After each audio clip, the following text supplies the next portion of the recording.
Hi, my name is Philip. I'm an occupational therapist for 19 years.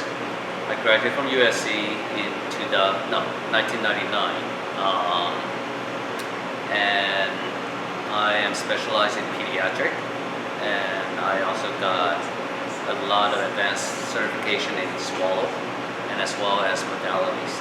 I own my own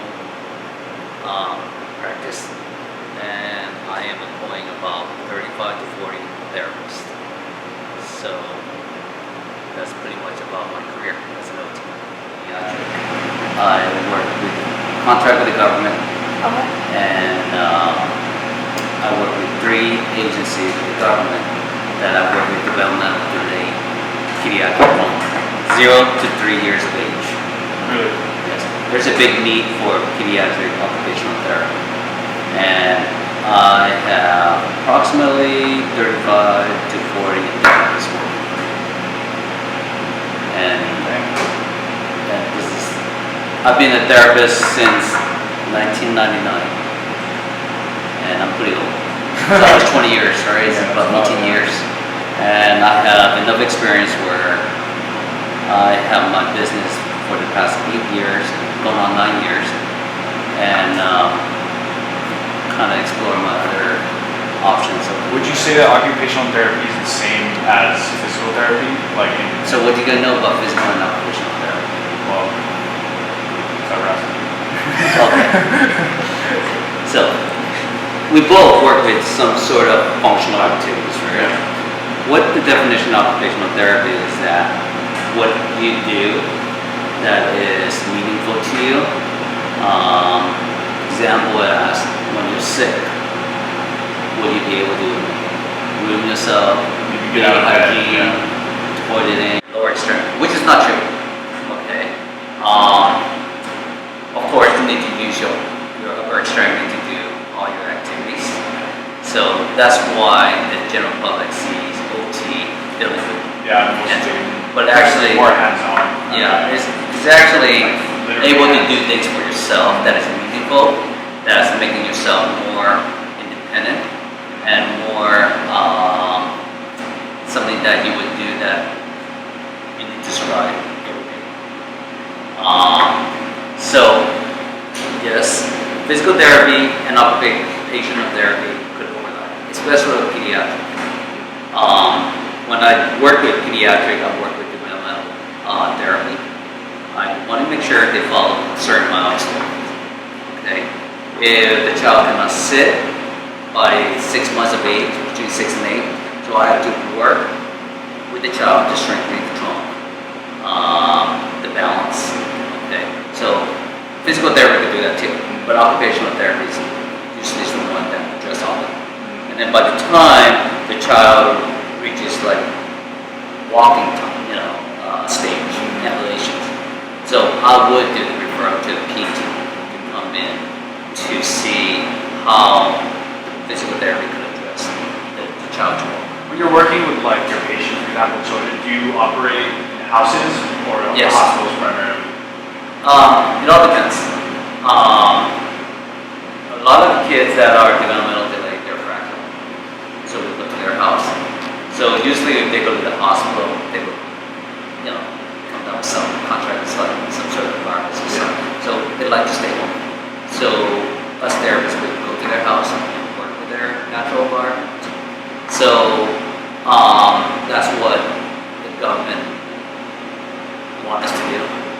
They give us a rate. It's not Medi-Cal or not a Medi-Cal rate. So they give us a special rate where we go into the house and address the kids' needs as well as the family's needs. It's more a personal thing. Yeah, so we usually end up working with the family, and we kind of come in routinely every week, so we kind of part of the family. So it's very rewarding. What's the most valuable reward you've received for working at occupational therapy?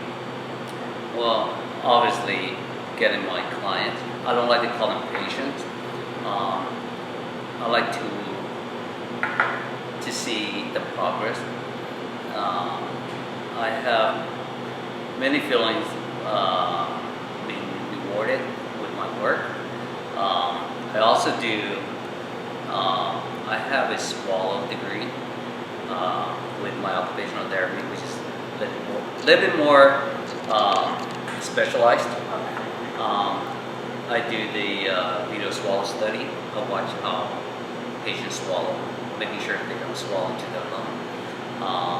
There's one time where I was able to observe a client eating through X-ray, and we couldn't figure out why she felt there's something stuck in her esophagus. So I kind of looked carefully and pointed out to the radiologist that there's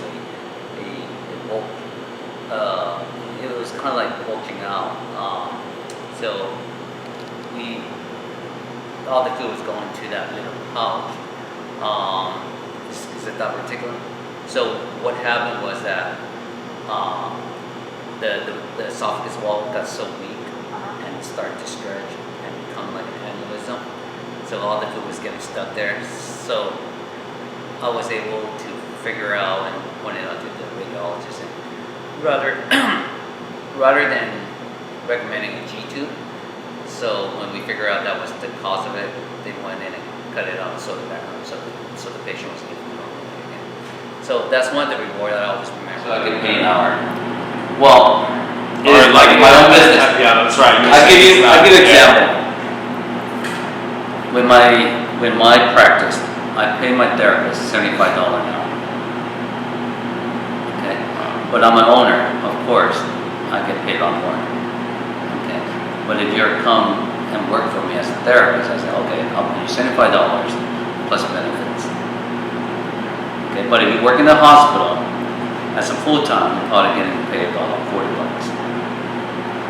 Okay, but if you do it per diem, maybe like $55, $60. You know what per diem is? It's like on call. Whenever they want you, they call you and you work. And then you do other home health, probably like $65. Adult home health.